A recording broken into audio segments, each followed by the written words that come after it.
اللہ الرحمن الرحیم۔ السلام علیکم ورحمۃ اللہ وبرکاتہ۔ جماعت ہفتم کی طالبات، امید ہے آپ سب خیریت سے ہوں گی۔ طالبات، آج اسلامیات کی کلاس میں ہم جو پڑھنے جا رہے ہیں وہ ہے صورتوں کا ترجمہ۔ 3 صورتوں کا ترجمہ ہم پڑھیں گے۔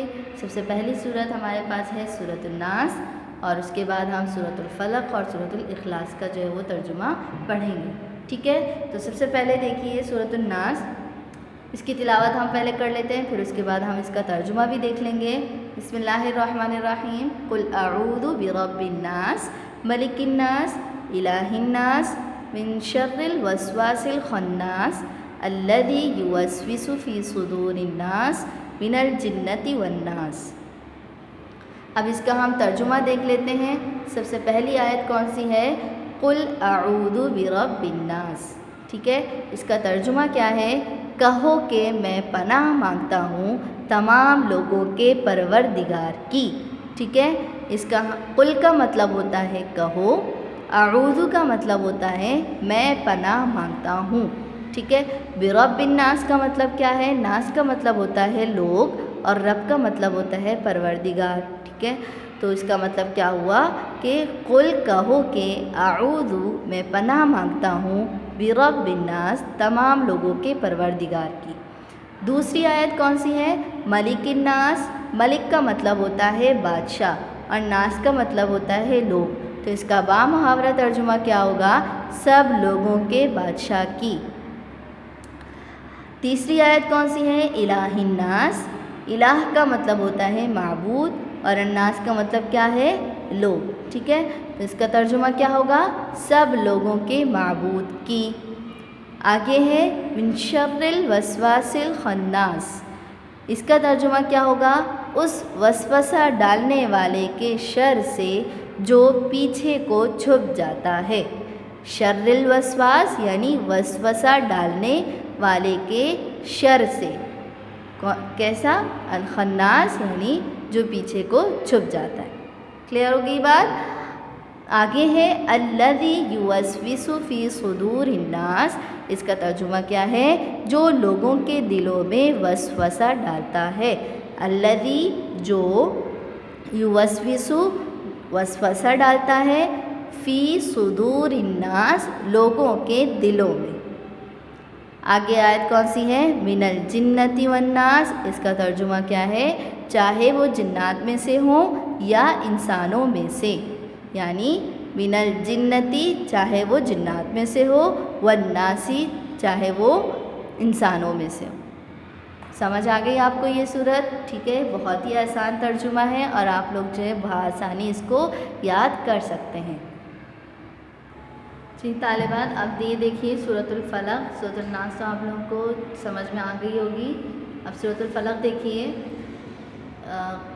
دیکھیے قل اعوذ برب الفلق من شر ما خلق ومن شر غاسق اذا وقب ومن شر النفاثات فی العقد ومن شر حاسد اذا حسد، ٹھیک ہے؟ پہلی آیت ہے قل اعوذ برب الفلق۔ کیا مطلب ہوا اس کا؟ کہو کہ میں پناہ مانگتی ہوں صبح کے مالک کی۔ فلق صبح، ٹھیک ہے؟ صبح کے مالک کی۔ من شر ما خلق کا مطلب کیا ہے؟ ہر اس چیز کے شر سے جو اس نے پیدا کی۔ من شری ہر اس چیز کے شر سے، ما خلق جو اس نے پیدا کی۔ ومن شر غاسق اذا وقب، اور اندھیری رات کے شر سے جب وہ پھیل جائے۔ اذا وقب جب وہ پھیل جائے، من شر غاسق اندھیری رات کے شر سے۔ بات سمجھ آ رہی ہے؟ آگے ہے ومن شر النفاثات فی العقد، اور ان جانوں کے شر سے جو گنڈوں کے گروہ میں پھونک مارتی ہیں۔ گنڈوں کے گروہ میں مطلب یہ ہے کہ جو تعویذ گنڈے کرتے ہیں، ٹھیک ہے؟ تو ان کے شر سے جو تعویذ کرتی ہیں، صحیح ہے؟ تعویذ وغیرہ، جادو ٹونے وغیرہ جو ہیں، یہ اس سے مراد یہ ہے، یعنی کہ اور ان جانوں کے شر سے جو گنڈوں کے گروہ میں پھونک مارتی ہیں۔ ومن شر حاسد اذا حسد، اور حسد کرنے والوں کے شر سے جب وہ حسد کرنے لگیں، ٹھیک ہے؟ یعنی جو حسد کرتے ہیں ان کے شر سے جو ہے وہ کیا کرتے ہیں؟ ہم پناہ مانگتے ہیں۔ کلیئر ہوگی بات؟ کہ من شر حاسد، حسد کرنے والوں کے شر سے، اذا حسد جب وہ کیا کرنے لگے، حسد کرنے لگے۔ یہ ہو گیا سورۃ الفلق کا ترجمہ، ٹھیک ہے۔ یہ بھی آپ لوگوں کو اچھی طریقے سے سمجھ میں آ گیا ہوگا اور یہ بھی بہت آسان ہے۔ اب ہم پڑھتے ہیں سورۃ الاخلاص۔ تو یہ دیکھیے سورۃ الاخلاص، ٹھیک ہے۔ اب ہم سورۃ الاخلاص پڑھ لیتے ہیں، یہ بھی بہت آسان ہے۔ سب سے پہلے اس کی تلاوت کر لیتے ہیں۔ قل هو اللہ احد اللہ الصمد لم یلد ولم یولد ولم یکن لہ کفوا احد۔ ترجمہ کیا ہے؟ پہلی آیت کا ترجمہ ہے قل هو اللہ احد، یعنی کہہ دو کہ اللہ ہر لحاظ سے ایک ہے۔ اللہ الصمد، اس کا مطلب کیا ہے؟ اللہ ہی ایسا ہے کہ سب اس کے محتاج ہیں، وہ کسی کا محتاج نہیں۔ صمد کا مطلب کیا ہے؟ بے نیاز، یعنی کہ ہم سب اس کے محتاج ہیں، اللہ جو ہے وہ کسی کا محتاج نہیں ہے، وہ بے نیاز، ٹھیک ہے۔ اس کے بعد ہے لم یلد ولم یولد، نہ اس کی کوئی اولاد ہے اور نہ ہی وہ کسی کی اولاد ہے۔ ولم یکن لہ کفوا احد، اور اس کے جوڑ کا کوئی بھی نہیں ہے۔ یہ ہو گیا سورۃ الاخلاص کا ترجمہ۔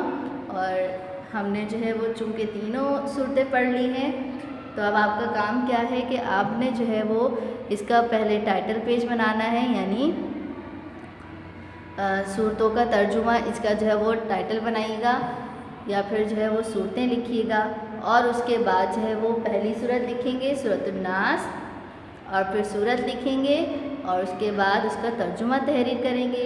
اس طرح سے سورۃ الفلق اور پھر اس کا ترجمہ، اور پھر سورۃ الاخلاص اور پھر اس کا ترجمہ۔ صورت بھی تحریر کرنی ہے اچھی اور صاف رائٹنگ میں۔ تو آپ لوگ جو ہے وہ یہ کام کیجیے گا جماعت ہفتوں، کہ آپ لوگ جو ہے وہ فل اسکیپ شیٹس لیجیے گا اور اس پر جو ہے وہ آپ نے دونوں طرف مارجن لائن ڈرا کرنی ہے، اور اس پر آپ نے جو ہے وہ ٹائٹل بھی بنانا ہے، اور پھر آپ نے ان 3 صورتوں کا کام کرنا ہے۔ جب آپ صورت تحریر کریں گی تو وہ آپ بلیک پوائنٹر سے لکھیے گا اور اس کا ترجمہ آپ بلو پین سے لکھیے گا۔